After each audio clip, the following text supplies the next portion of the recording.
welcome to another edition of International Discourse. Yes, the Africa Discourse.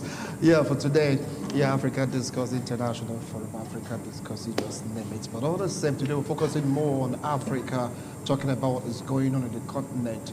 The program, Africa Discourse. I am Wilson of Marshall. Today, it is all about the just concluded 35th AU session.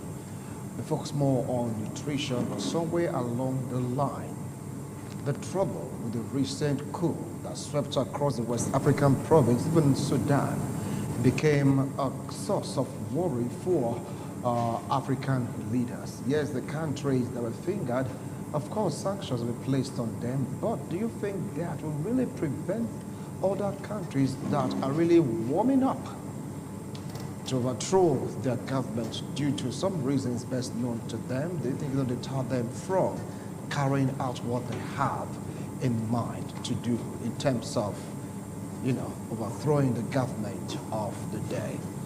Do African leaders need to be worried about all this? Do African leaders really ought to, look for a means to really prevent this from happening? If you take a look at everything that's really going on right now, you get to realize that the West African sub-region is the one that is worst hit in all of this. And people like asking, why is it so? How come Africa region, they are just there doing one or two things just to make sure that the governance of the day is the way it ought to be? Some are saying we're not practicing democracy. Others are saying we are practicing civil rule. Some of you know that even in these so-called countries that are practicing democracy, what they're really practicing is just civil rule. It's not a government for the people by the people. It's a government for the selected few by the selected few. Yes, presidents and the rest of them, because right now the head of states, they've been told to chill because they came in via coup, and the leaders are really worried about this. Anyway, I am Wilson of Marshall. With me here in the studio, I have a clergyman, a political analyst, a lecturer in the Faculty of Medical Sciences, College of Medical Science. I'm welcome to Frank Amigo. Welcome to our African Discourse comment. Right. As we close to me, the vibrant future, I'm an entrepreneur, I'm part of knowledge, but I don't need to work on our concept. We'll come to Africa Discourse. Let's start off with Oliver Frank Amigo. When this meeting was called for, there was nothing in Hali. Into what you just was all of a sudden, the issue of coup just came up. And that seems to be the center of the 5th session of AU. Should African leaders be worried about this trend? Yeah, thanks. But I don't want to agree with you that the aspect of coup came in suddenly. If the discourse was on nutrition, that is what we're lacking. Leadership malnutrition. Leadership malnutrition. And it was timely for the leadership of the AU to first of all bring to the front burner issues on nutrition. They are related. Is the malnutrition created in African leadership that has created a lot of disjoints here and there in African leadership, and is on record up to now that of the several continents of the world, Africa is the poorest. And Africa has had much more coups than any other continent. And down the line like that, if you come down to West Africa has the largest number in Africa of coups taking place. So the summit was timely. That the aspect of coup d'etat came on board is a point out of the fact that there's poverty in this continent and there are poor economic policies. And these are kind of ingredients needed for a coup to take place. Because any of those coup plotters, they have never owned up that it was a coup they plotted, to speak. So what they have always said is to legitimize the actions that there's massive poverty and economic situation is nosediving. And no thanks to bad leadership in Africa, and down to West Africa in particular. If you go down West Africa, you will observe that coup upon coup, here and there, In the 13 coups that have taken place from 2017 in the world, 2017 to date, just only one, I think Miami or so, somewhere, you know. So the coup d'etat is not far from the leadership style that we have put forth over the years. And it gets to a time that people that are being led, they get frustrated. I'm not defending coup d'etat. I'm saying something led to it. Africa is the only continent of the world, and West African sub-region is the only place. But I like what ECOWAS did first. They brought about suspension. Of course, that was the same thing the AU did. They suspended Burkina Faso, Guinea, Mali, and Sudan. But along the line, they claimed that AU was biased. Why suspend Burkina Faso, Guinea, Mali, and Sudan? And the neighbor to Sudan, which is Chad, nothing happened to them. Why did you suspend Chad? I don't know why they decided to let Chad go. We'll get to that aspect because right now they're crying wolf. Yes. Some are saying, yes, there's a reason, there's a congent, reason behind that complaint because it's not like done across the board. But I'll come back to you on that. He used the term leadership malnutrition in Africa. Do you agree to his own comment? Anyway, Winston, if you have followed the previous time we've been here, we have always asserted. And for me, what is the trend in Africa is just a proof of the position we have always taken. That is a massive failure of leadership. There's something about trying to tell an African man the truth to his face. When you tell an African man the truth to his face, he tells you are insulting me. If I tell a young man you're not responsible, he says it's an insult. But whereas a more developed mind will ask you, maybe there's something I'm doing that is making me not responsible. You see, if you look at the excuses given by these various military interventions, it always boils down to the reality of massive failure of leadership. Then you start to ask yourself some basic questions. Is it really true? I am not of the school of thought that tells you democracy is the best.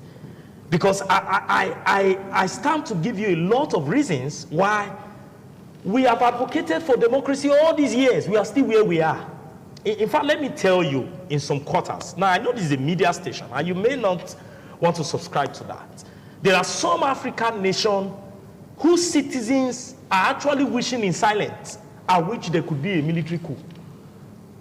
Because what brings about military coup? One of the main reasons why there is a hijack of a democratic system by the military is when there is a prolonged conflict. And sometimes, even though some of the reasons that these military men could be contestable, but when you try to bring it to the round table, you start to ask yourself for pertinent questions. Right from when you go down history, down memory lane, from African countries to country, you have the history of when we're under a military regime and now we are in a democratic regime. You start asking ourselves some very serious questions. Have much really changed? What have changed over the years? For me, the little research I've done into history, I noticed that more terrible things have awakened. There is more abuse of human rights, like it was even in the military regime. And even some international social group like Seraph and Amnesty International have even said that on the ground, on the account of various activities that have gone on as a result of impunity from some African leaders. So if you want to look at the basis of, is it really justifiable? The military intervention, you will discover that the reasons that the military are putting on the floor are really justifiable. Because why? When a conflict is prolonged, it shows two things. Number one, there is a failure of leadership. And number two, it has become overwhelming. And take note, when situation deteriorates, there is every likelihood that we are likely going to have another civil war in any of the African countries. All right. Now, don't also forget that in Nigeria, there was a time during the first tenure of President Muhammadu Buhari where there was such rumor. Of course, you are a journalist. There was a rumor about this. I think then it was under Buratai, where it came up and debunked that there was nothing like that. Now, please, I think the AU is fantastic that they are having meetings, but this is not the first meeting. All right. I think the AU, the African Union leaders, they need to begin to look at how to walk the talk. Rather than often calling for a meeting and worrying about the famine or the hunger situation or the political instability or what do you call it, or the coup. All right. Because more are likely going to come. Okay, fine. Now, for what he said more are likely going to come. He agreed to the fact that you said is leadership malnutrition. Yes. And of course, he said, despite the fact that this military coup against the tenets of democracy, he agreed also to the fact that this coup, they are called for. What do you feel about that? Yeah, they are called for. Like in Africa, for instance, records have it that we have had over 200 coups and attempted coups. Over 200 since the 1950s. Nigeria alone has had 8. And the last was in 93 by late General Sani Abacha. So something led to another thing. Now the AU is talking about nutrition. That's germane. Let's talk about 3 square meals. Let's talk about malaria. Let's talk about things that a lot of nations have forgotten. No wonder where you buy a used car from, let's say, Europe or America, you bring back to Nigeria, you are celebrating it. You are celebrating what somebody has forgotten. So Africa is so pertinent that mundane things are celebrated. So as the AU said, let's discuss nutrition. And later on, coup d'etat. We want to understand from that point that we are not as good as we present ourselves as a continent. Because when you see the agenda of a meeting, you know the seriousness of that meeting. If at this stage you are still calling all the African nations together, let's discuss nutrition, that tells you we are on a reverse gear. We are talking about, I'm going to mention names now. There are some persons want to have personal private refineries. Government should build refineries. In developed countries, they are talking about to use a fearless vehicle. So we are celebrating what people are forgotten. So more of this coup will come back, though it is reducing. It is reducing. Because if you check down memory lane from 1950s, it was increasing. Between 1950s and 1960s, a lot of coup d'etat took place. But over time, because of knowledge, experience, tolerance, religion, and all that, that thing has been abated. But just of recent, last year, some came up again. What we saw this year, those 2 coups that took place, one succeeded, the other did not succeed, was a spillover from last year. That's why it took place in January. So we would have been on it maybe a year or so earlier. So it is a leadership style. If we want to use Nigeria as a case study, God forbid, there would have been a lot of coups taking place. Because people are complaining. The more people complain, the more the government will not listen. Is it the local government level, states, everywhere? There are a lot of local government areas in Nigeria that are due for elections. No, there's no sign of election. So people get agitated. They don't look for a way out. Is it the way out that you not have Yahoo boys in town? Yeah. What is the way out? People are leaving school. There is no provision. Even with a telescope, there's no provision that these persons, when they graduate, they'll be employed. No wonder, your station showed it some days ago. Even teenagers enrolling in quote to hammer in quote. So that is a leadership failure that is snowballing to what we are saying presently. Right. So more of this change in government or warranted change in government, either by civilian or by military. It's not necessarily military that can plan a coup. Civilians are involved.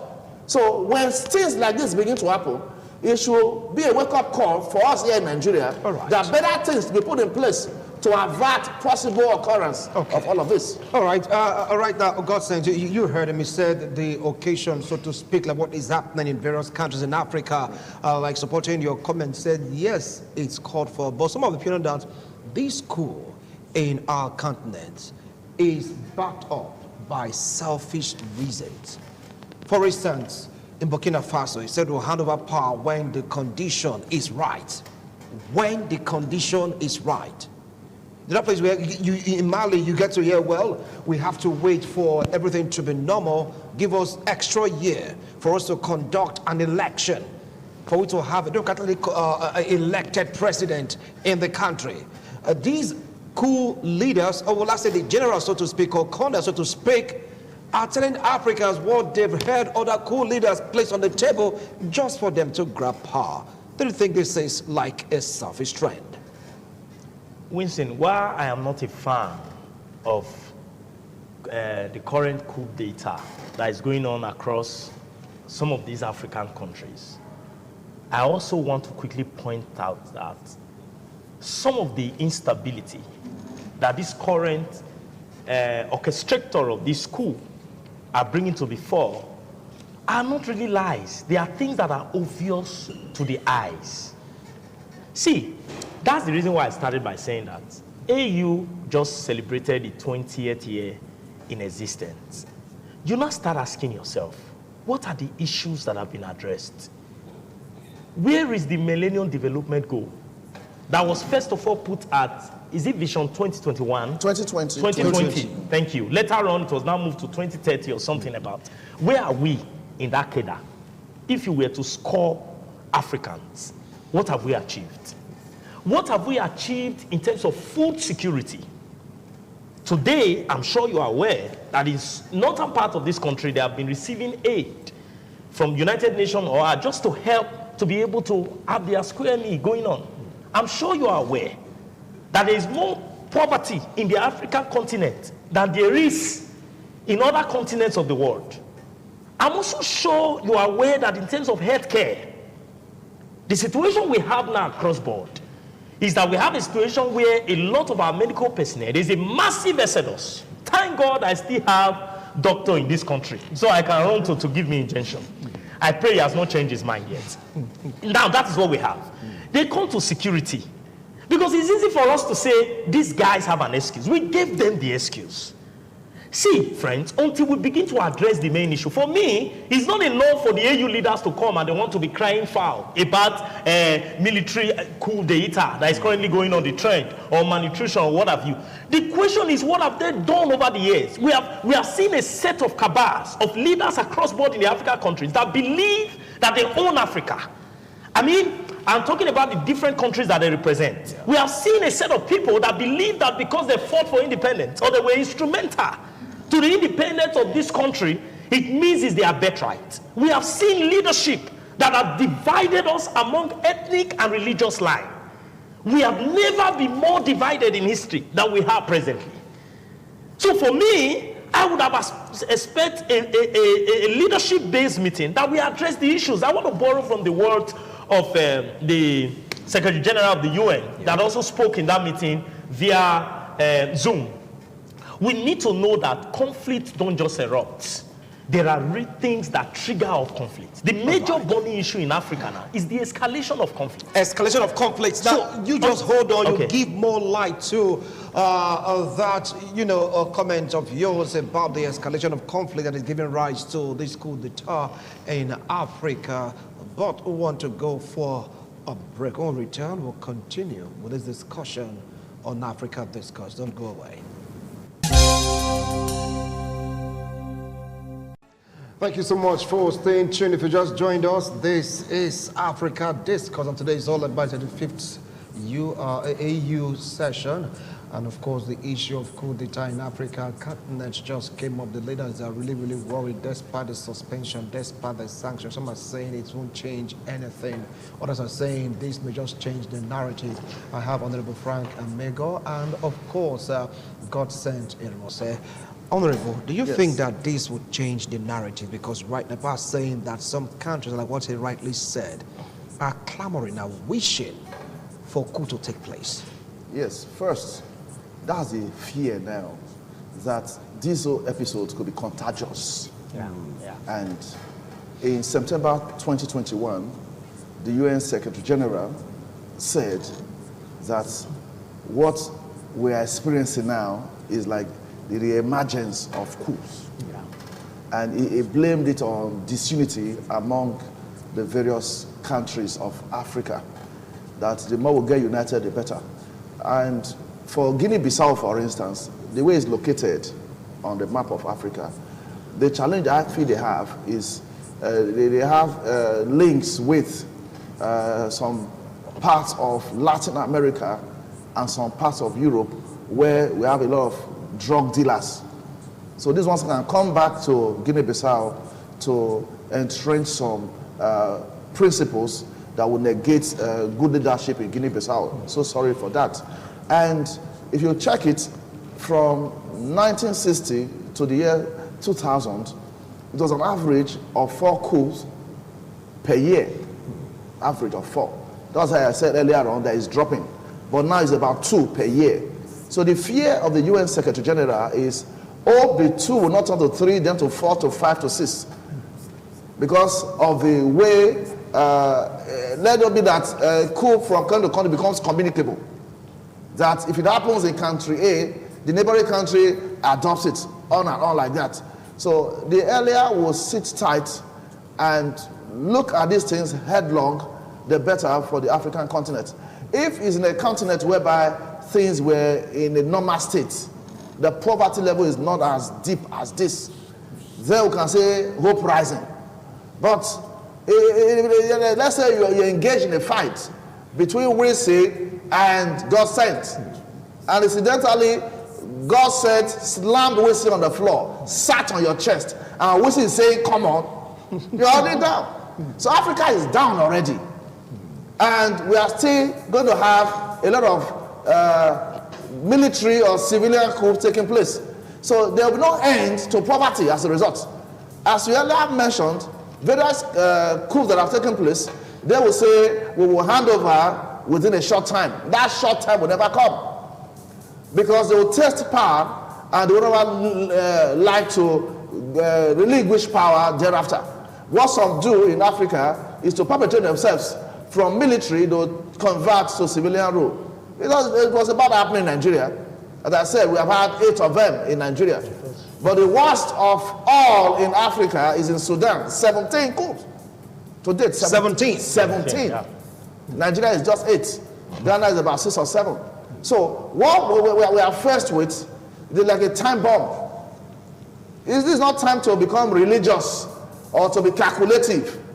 It's a time to look inwards to see the plight of every common Nigerian. Everyone, the way Nigeria is now, everybody is looking inwards. Anything anybody wants to do, the person does it.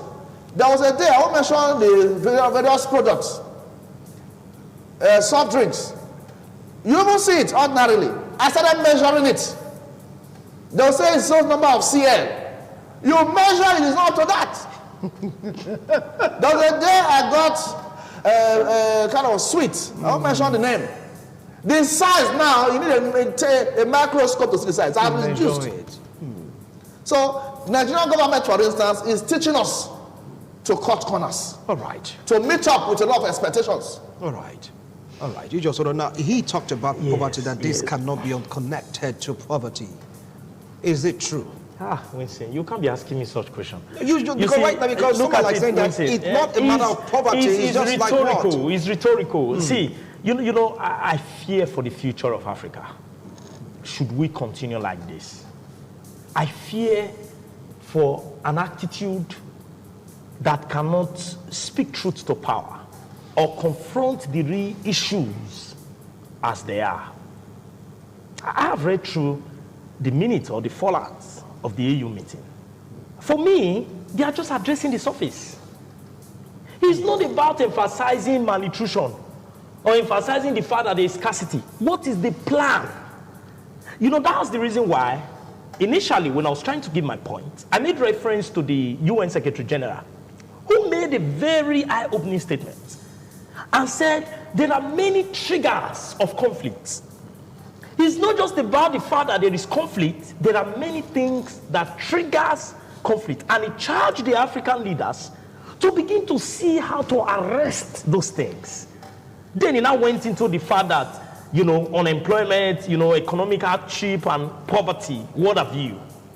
You see, if we continue to allow to degenerate the current security crisis across the African nation, there will be more military coup later. I don't wish it, but we are giving the military more excuse to say to the civilian government or leadership in various African nations that they have failed, and in order for them to hijack the system. So you start asking yourself, who are the corps of leaders that are still leading us across Africa? Number one, they start looking at the educational qualification. You have to start looking at the fact that how long have they been here? Because sometimes, sir, we need to talk about age. Because I know people want to make it feel as if, you have to be an old man to say you have had an experience. But it's not always the truth. What can an 80-years-old man or 70-years-old man in power do? He can't do much. I'm not saying he can't do something, but he really can't do much. Because there is a level of performance that even his medical doctor will tell him you will die and leave the power. So you have to take a break. So I am of the opinion that what the African Union should be addressing is the issue of the massive failure of leadership. What happened to Millennium Development Goal?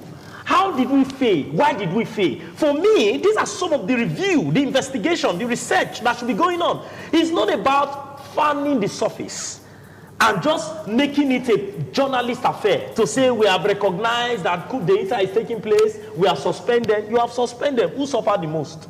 Is it the military men or the civilian? At the end of the day, it is the ordinary citizen of such nations, the Sudan and the Guinea-Bissau or whatever, that bears the brunt. Because whatever would have been as a benefit to them, I'm talking about the citizenry, for being a member of ECOWAS or AU, is denied them. Why the so-called military leaders continue to feed fat on the limited resources of the country. So who suffers most? So it is high time we begin to address the issue. The issue is that, first of all, there is a massive failure of leadership. We need to begin to rethink Africa. We need to ask ourselves, maybe some of these people that have been there over the years should begin to give way for the like of intellectuals, like we have Dr. Yan and a lot of others, to begin to look at those that feel they can lead, to begin to come out and profound solutions.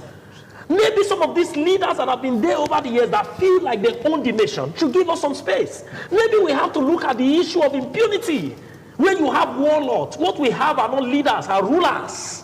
Where they tell you nothing happened, I'm in charge. I mean, quite recently, I listened to a president that says, if you invite me to the court after I've handed over, I will deal with you or something of that nature. That's the sitting president. That's absurd. Okay. And in Africa, we just laugh over it and say, that's how we laugh over it. All right. What happened to our ethnic divide? Why are the political actors taking advantage of our multi-ethnic nature to divide us further? Okay. So these are the underlying issues. I think the AU Assembly should focus more on addressing the issues, focus more on systematic approach to solving it. For me, I think they are not doing that. Okay, they are only farming the embers. Okay, I'll come back to you, God saint. Now, Honorable Frank Amega, does it now mean that democracy has failed in Africa? Going by the definition of democracy, we are not practicing democracy in Africa. We are practicing civilian rule. Civilian rule? The civilian rule. Because by democracy, in Nigeria, we keep on saying, initially they were saying federalism. When it got to a point that the wings of federalism could not make federalism fly, they now say, no, true federalism. As if there should be a fake federalism. I know in Nigeria, we need to manufacture words. They say, this is my good friend, this is my bad friend. A friend is just one person. There's no good enemy, there's no bad enemy. So we're looking for true federalism. So what we're asking for, or even directly, is their democracy should be practiced. Because as a federal government, in Nigeria for instance, there are other federating units. We are to, end of the month, give to the center. No center giving to us. There are natural resources God has endowed a lot of areas with. Are they benefiting from it? Even if they are in some states in Nigeria where they mine gold, but nothing happens to individuals mining gold. But that doesn't be the situation in some of these countries that cool. Yes, I'm talking about the origin of conflict, disharmony. Some places will say in Nigeria that everything belongs to the center, that's the federal capital where the president is residing. Then some other places where they have crude oil, the next thing they say we're caught doing illegal refining. But nobody has been caught doing illegal mining. These are natural resources across board. So not until and unless every nation in Africa will come back to a round table and observe that there should be some bits of equality and equity. Yeah. Those two must come together. I prefer equity so that everybody will have the same focus. If you give me, right, we are still of us, we're not the same height. To make it equal height, we're still going to be taller than each other. But if you say, okay, we want to see a particular thing in life across a fence, make us see it irrespective of the base height. But in Nigeria and some other parts of Africa, what you observe is a total negligence, deliberate negligence, to show that you are not as relevant as you claim. 2023 is close by now. I saw something on the internet. I started laughing. Each time I want to laugh, I'll go to that page. They displayed 3 photographs. One person was 71, the other was 70, and the other one was 69. Ordinarily, I know. So, all right. that's the origin of conflict. Okay, I'll come back to you, Honorable, please. You just hold on. Now, some of the opinion that the reason why we are seeing this coup is because somewhere along the line, the northern, western, eastern, and southern blocks, they have failed when you talk about leadership vis-a-vis the AU and, of course, ECOWAS and other sub-regions in Africa. The body putting them together, they totally failed in their responsibility. Give an example of what is happening in Cameroon. Cameroon leader is a member of the AU, but he's been there like for more than 3 decades, and he's still there. It's like so many examples that these bodies should be revamped for us to enjoy what they call true democracy in Africa. Does it really have to do with these bodies or with the crop of leaders in these countries? Winston, I don't know if to say probably it's as a result of our background that has crept into our leadership style and pattern. You know, sometimes the historian will tell you is not far from it. Because if you look at the African culture to a large extent, a lot of things are built on assumption. Nobody should think that you can build a strong nation by assumption. You know, I made a statement. This is the 20th year since the AU moved from OAU, Organization of African Unity. You know, it was what transformed into the African Union. Now, what can we visibly say have been the achievements? Because when they say we have achieved a lot, what have you achieved? Because what we see sometimes are crops of leaders that come and read paper and tell you we are better off on paper. But when it comes to physical analysis, I mean on the spot analysis, observations, you can see these things. A president can come up and say we have done well in agriculture. Then you not go to the market and try to test the viability of your purchasing power. You'll be amazed. And you ask yourself, but that president was reading speech that there's now food everywhere. Now, what's my point? My point is, from the observation of the operation of these African bodies, the ECOWAS and the AU, we tend to be building nation on assumption. Now, let me tell you one difference between the United Nations, you know, as a group. And have you noticed that sometimes there will be an agreement between the America and the Britain, and even what's the name? So some of these countries, these world power countries, especially Russia, those that are China, members, North Korea, those that are members of the Security Council, there will be an agreement to invade and stop a certain country. I think that's exactly what's going on with is it Russia now? Ukraine and Russia. They are trying to give sanction. While Britain is bringing theirs, America, see, there's that unity of purpose. We are yet to see such among African nations. Where are African nations' troop, AU troop, in tackling Boko Haram in my own country, for example? Can we sometimes tell ourselves the blunt truth that this system we have been practicing for over 20 years, since the AU have been existing, have not really taken us anywhere? So for me, I think any leadership that is sincere must begin to reject the system. We have to begin by asking ourselves a very fundamental question. How did we get here? What are some of the practices we are currently practicing that we have to jettison and look at what works?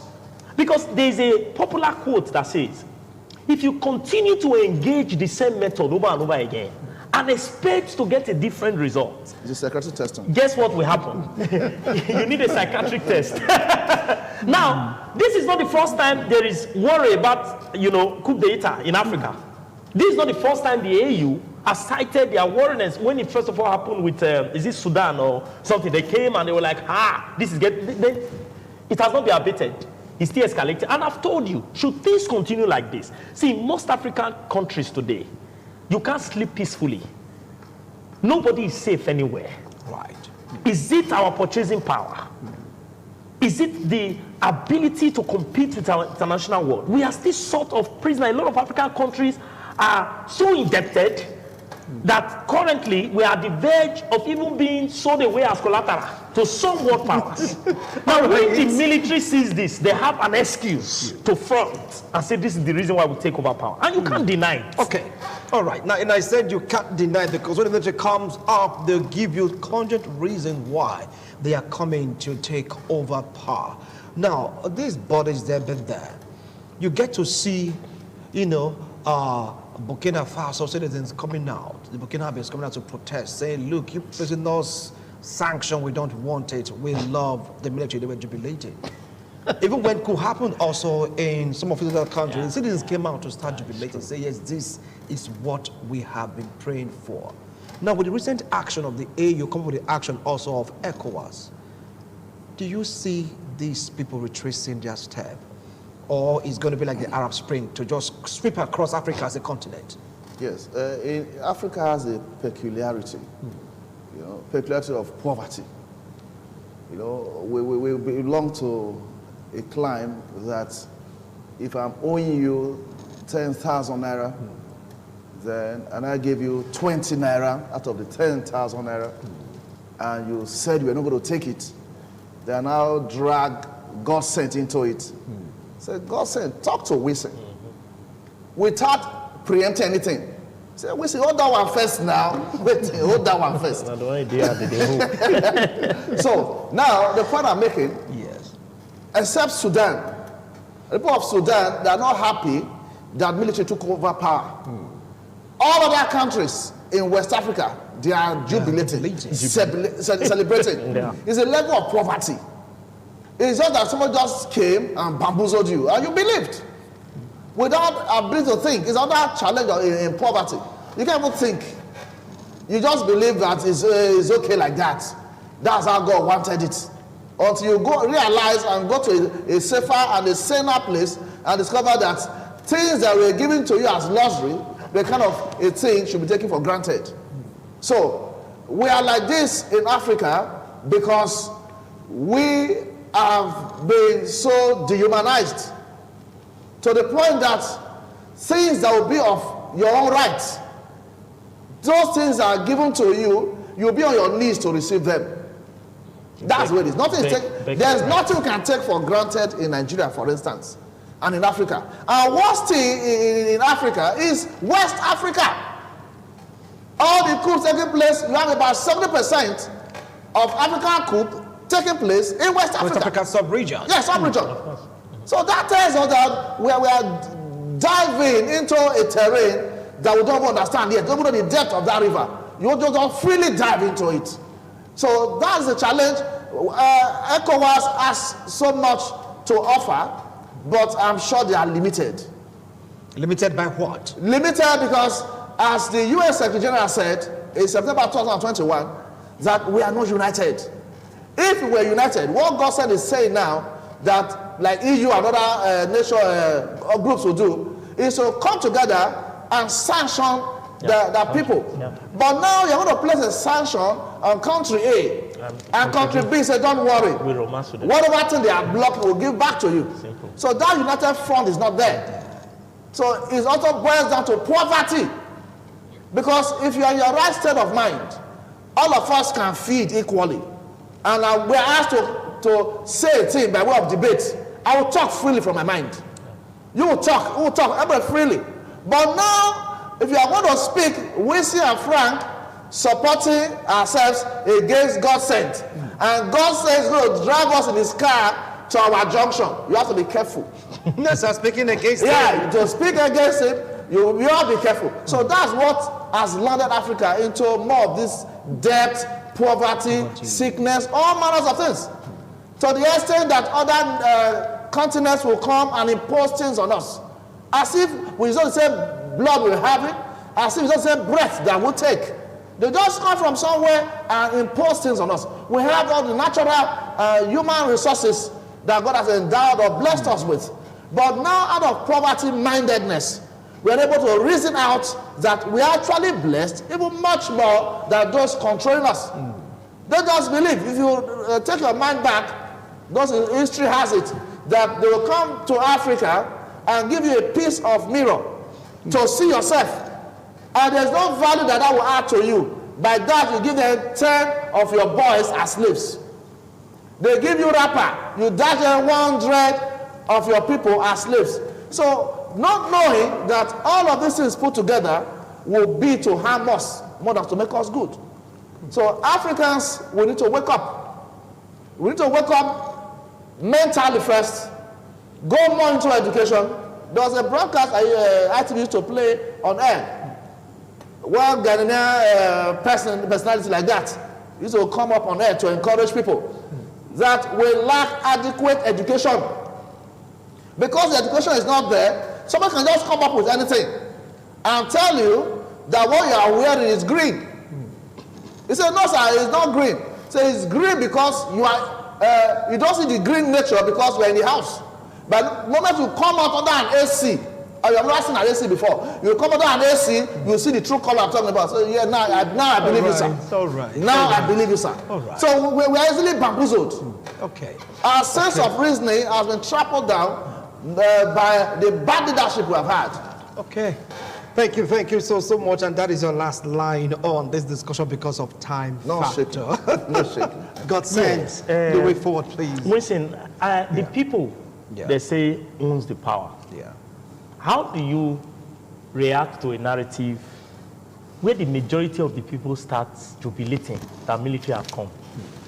What could be more described as failure than that?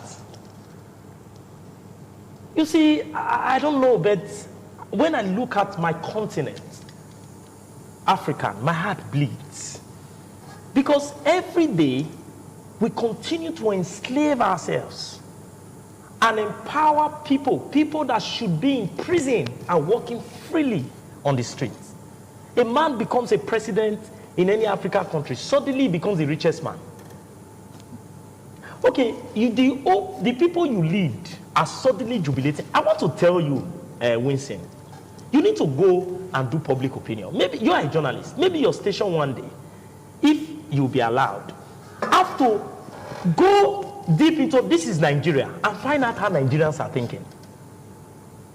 I've had a discussion about the military takeover, and people are saying they don't give a damn. They're also praying that their own happens. Oh, thank you. This is how bad it is. Thank you so much, God sent. Then let me quickly say this. I want us to dive into another dimension right now. What happened to the proliferation of ammunition in Africa? That's another issue that the EU talk about. Good question. Are there no borders? Does this ammunition fall from heaven? Because none of these weapons are manufactured in Africa. Thank you so much. I really appreciate both of you because our time is short. Watch his emotions. How come? I want us to dwell in this particular, as I said, as I pray for it to happen. Happen where? Not here, though. Not here.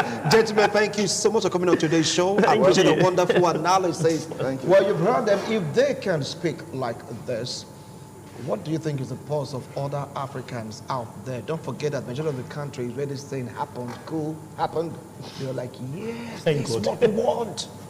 Come on. Is that a good jubilation? Is that a good sign?